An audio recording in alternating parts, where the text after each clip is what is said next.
Assalamualaikum warahmatullahi wabarakatuh. Hari ini saya akan menyelesaikan penjelasan terkait dengan contoh soal steam power plant yang sudah setengahnya kita bahas di video conference minggu lalu. Ya, jadi di sini saya akan melanjutkan, tidak membahas dari awal, tapi mungkin sedikit yang perlu kita review itu adalah soalnya ya. Jadi kita lihat kembali data-data apa saja yang diketahui kemarin. Kemarin itu di soal diketahui bahwa ada steam yang dihasilkan dari power plant pada kondisi tekanan 8.600 kilopascal dan temperaturnya 500 derajat Celcius. Kemudian kondisi tekanan masuk kondensor itu 10 kilopascal ya. Dan yang diminta adalah yang pertama menghitung efisiensi dari siklus Rankine berdasarkan kondisi yang ada ini. Kemudian diminta juga untuk menghitung efisiensi aktualnya jika efisiensi dari turbin dan pompanya itu hanya 75% atau 0,75. Dan yang ketiga juga diminta untuk menghitung laju steam. Terus Ki-H serta Ki-C jika diketahui powernya itu adalah 80.000 kilowatt. Nah, kemarin di Vicon kemarin saya sudah membahas sampai dengan di sini ya, sampai dengan penentuan nilai WS atau delta H pada kondisi isentropik. Nah, jadi kali ini saya mau melanjutkan penjelasan untuk di titik keempat ya, atau di titik keempat dari siklus Rankine. Oke, nah mungkin saya akan kembali lagi. Kemarin itu kita sudah tahu bahwa pada siklus Rankine kurang lebih susunannya ada seperti ini, ada unit boiler, turbin, kondensor, dan juga pompa. Nah, kemudian kemarin kita juga sudah sepakati bahwa dari pompa ke boiler itu kita sepakati sebagai titik satu, kemudian lokasi duanya dari boiler ke turbin, titik tiganya dari turbin ke kondensor, dan titik empatnya dari kondensor ke pompa. Nah, kemarin itu kita sudah menentukan kondisi di titik 2 dan titik 3. Sekarang kita akan lanjutkan ke titik 4, di mana keluaran dari kondensor ini fase fluidanya adalah saturated liquid ya. Kita akan lihat. Nah, di sini saya tulis P4 sampai dengan 10 kilopascal. Kenapa? Karena kemarin kita tahu ya bahwa dari proses 3 ke 4 itu kondisinya adalah isobar atau tekanannya konstan. Jadi tadi kalau di soal sudah diketahui P3-nya 10 kilopascal, maka otomatis P4-nya juga 10 kilopascal. Nah, kemudian dengan kondisi tekanan ini 10 kilopascal, maka kita bisa menentukan nilai entalpinya di titik 4 untuk kondisi saturated liquid. Ya, karena kondisi fluidanya itu adalah saturated liquid, maka nanti kita akan lihat data di steam table yang tabel saturated steam, bukan superheat steam. Ya, coba kita akan lihat sekarang. Em, Kita lihat ke steam table-nya untuk saturated steam. Oke, tadi pada 10 kilo pascal ya. Di sini tabel saturated steam. Kemudian kita lihat di sini tekanannya di kolom tekanan. Kita cari tekanan yang 10 kilopascal. Nah, di sini. Nah, di sini seperti yang saya sampaikan kemarin, di sini ada nilai 10,09 kilopascal. Jadi kalau misalnya kalian mau dapetin angka yang exact, itu harus diinterpolasi. Tapi kalaupun tidak diinterpolasi juga tidak masalah ya, karena nilainya tidak jauh dari 10,00 kilopascal. Ya. Nah, di sini sudah saya tandai 10 pascal. Ini data entalpinya. Di sini kan ada data entalpi. Tadi karena kondisinya saturated liquid, maka kita lihat di kolom yang ini, ya. Kolom saturated liquid yang ini. Kita lihat sampai ke bawah. Nah, berarti yang di sini. Itu sekitar 192,5. Nah, nilai 192,5 ini untuk tekanan 10,09. Kalau di sini yang saya tuliskan, ya. Nah, di sini H4-nya 191,8 karena di sini digunakan nilai entalpi pada tekanan 10,00 kilopascal ya.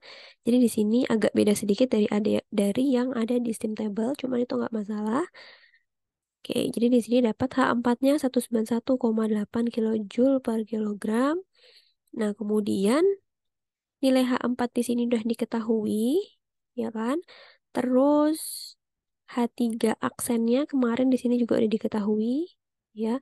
Maka untuk menghitung panas yang dibuang oleh kondensor di sini itu adalah H4 dikurangi H3. Maka di sini kita bisa tuliskan Q kondensornya sama dengan 191,8 dikurangi dengan 2117,4. Hasilnya minus 1925,6 kilojoule per kilogram. Nah, yang berikutnya yang kita lakukan adalah menghitung kerja pompa. Ya, di sini ingat untuk soal yang pertama tadi, kita diminta untuk menghitung efisiensi termalnya untuk kondisi yang ideal. Ya, jadi di sini yang kita perhitungkan masih dalam kondisi isentropik. Ya, nah di sini untuk menghitung kerja pompa, itu sebetulnya kita bisa menghitungnya dengan menggunakan persamaan ini. V dikali P2 minus P1. Nah, namun kebetulan contoh soal ini itu masih terkait dengan contoh soal lainnya yang ada di buku Smith-Vaness. Maka di sini kita tidak perlu hitung V dikali delta P-nya ya. Jadi karena nilai kerja pompanya itu sudah diketahui di contoh soal sebelumnya, maka di sini langsung saya tuliskan 8,7 kilojoule per kilogram ya. Jadi angka ini sudah kita dapat dari contoh soal yang lain dari buku Smith-Vaness untuk kondisi operasi yang sama gitu. Nah, nanti mungkin untuk kalau misalnya kerja pompanya belum diketahui gitu kan, nanti akan ada caranya. Nanti mungkin kalian akan diberikan soal latihan ya, bagaimana menentukan kerja pompa jika belum diketahui. Jadi dalam hal ini kita harus menghitung sendiri. Nanti mungkin akan saya coba berikan soal latihannya ya. Jadi sampai sini kita sudah dapatkan nilai Q kondensor dan juga kerja pompa secara ideal atau dalam kondisi isentropik ya. Dan yang berikutnya kita masuk ke titik satu, di mana tadi titik satu itu lokasinya adalah dari pompa ke boiler ya, dengan fase fluidanya adalah subcooled liquid. Oke.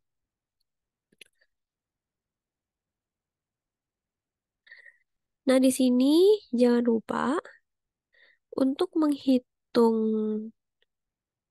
kerja pompa atau delta H pompa gitu ya, itu kan sama dengan H1 dikurangi H4 gitu. Ya, jadi untuk menghitung H1 kita bisa menuliskan persamaannya ini H4 ditambah delta H pompanya.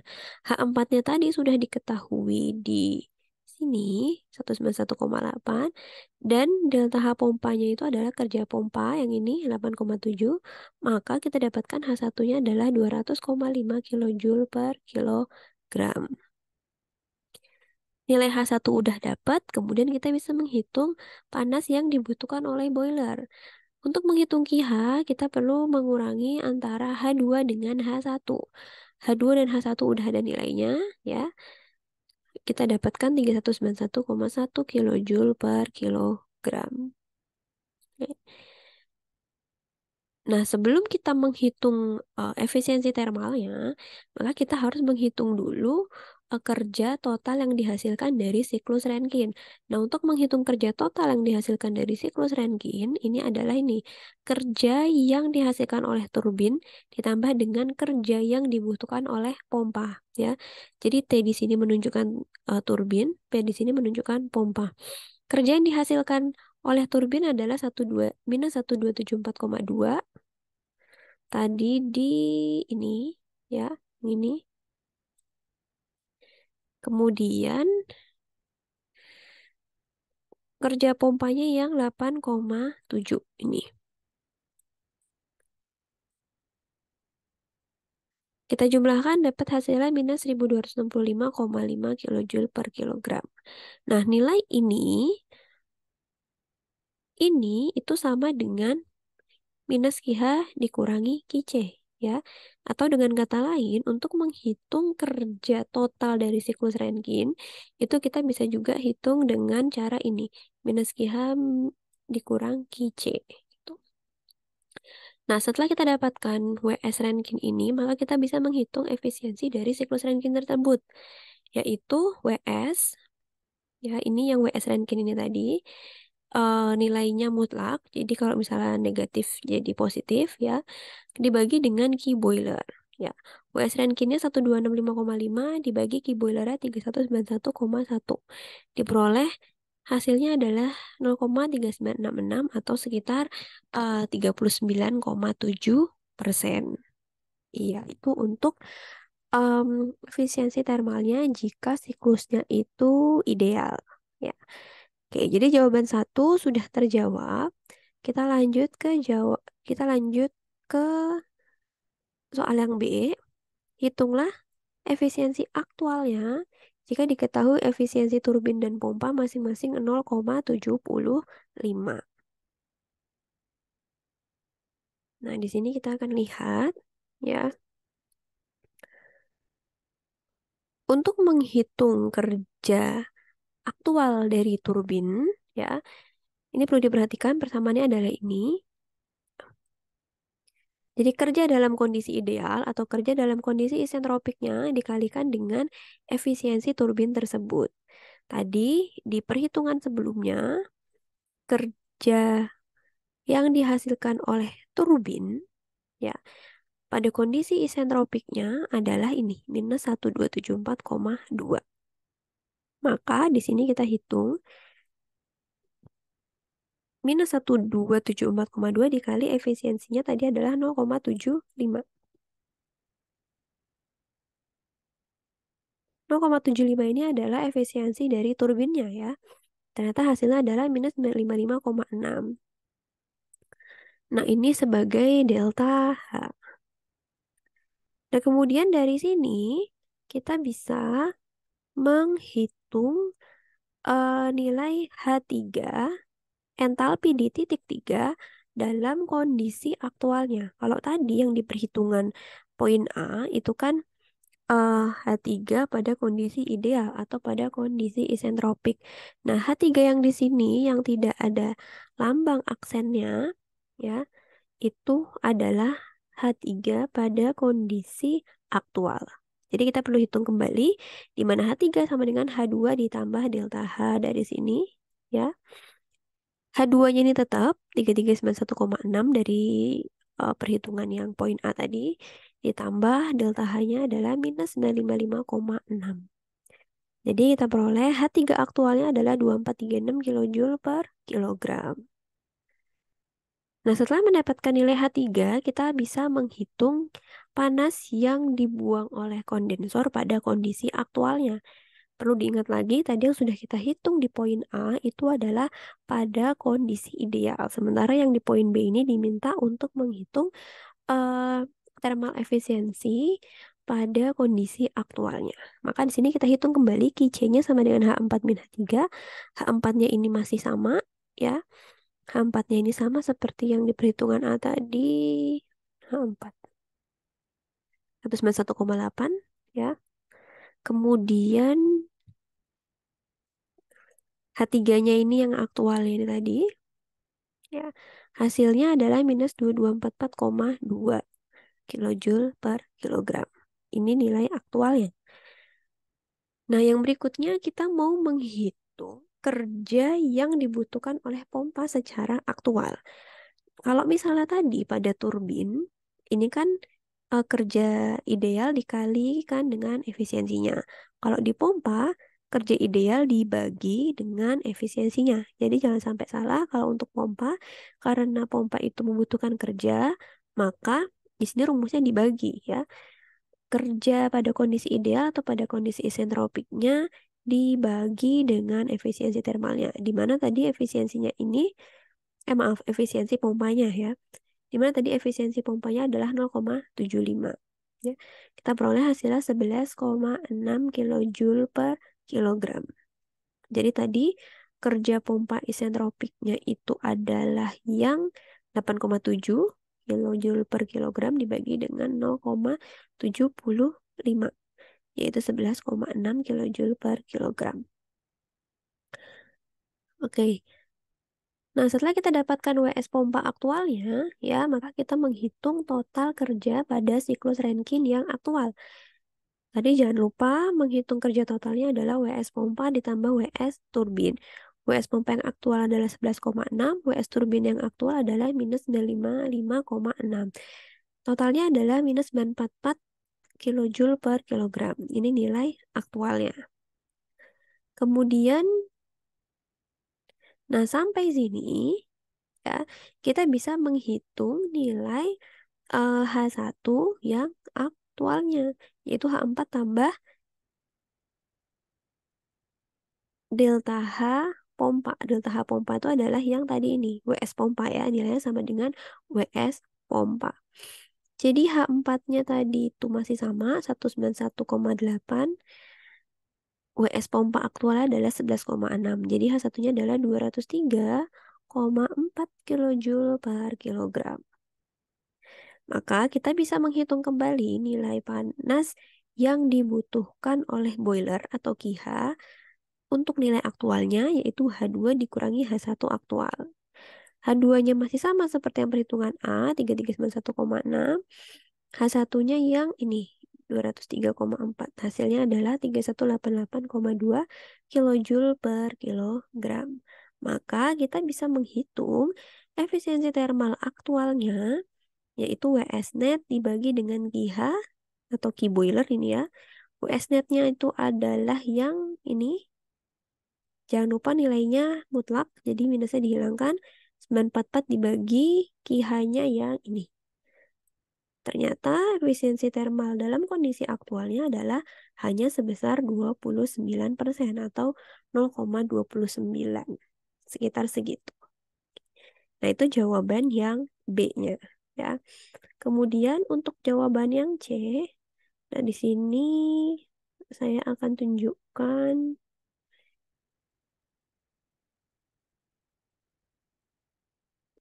dari Abacus Medvanes ya yang saya masukkan ke dalam slide.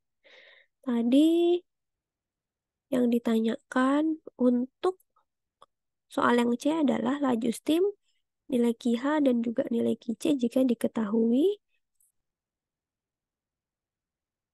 power totalnya adalah atau WS netnya ya adalah 80.000 kilowatt. Nah, di sini berlaku rumus ini ya. Kalau misalnya kalian menemukan ada eh, notasi W dengan titik di atasnya gitu ya, itu biasanya menunjukkan laju ya. Jadi kalau W itu karena artinya kerja atau power, jadi kalau W ada titiknya itu biasanya laju power gitu. Nah, untuk menghitung laju power kita bisa dapatkan dari mass flow rate dikali powernya ya. Jadi kalau misalnya kita diminta untuk menghitung berapa mass flow rate-nya ya, berapa mass flow rate dari steamnya, kita tinggal bagi aja ya. WS netnya tadi adalah 80.000 kilowatt atau kilojoule per second dibagi ini WS net yang kondisi aktual ya. Kita lihat kembali WS net kondisi aktual tadi ya 944 ya. 944 Jadi hasilnya 84,75 kilogram per second. Untuk menghitung key boiler atau laju panas yang dibutuhkan oleh boiler, berarti tinggal mass flow rate ini 84,75 dikalikan dengan key boilernya. Ini key boilernya ya. Begitupun untuk laju panas yang dibuang oleh kondensor, ini mass flow rate dari steam dikalikan dengan panas atau dikalikan dengan jumlah panas yang dibuang oleh kondensor. Nah, mungkin itu saja ya yang bisa saya jelaskan untuk menyelesaikan pembahasan soal ini. Terima kasih. Assalamualaikum warahmatullahi wabarakatuh.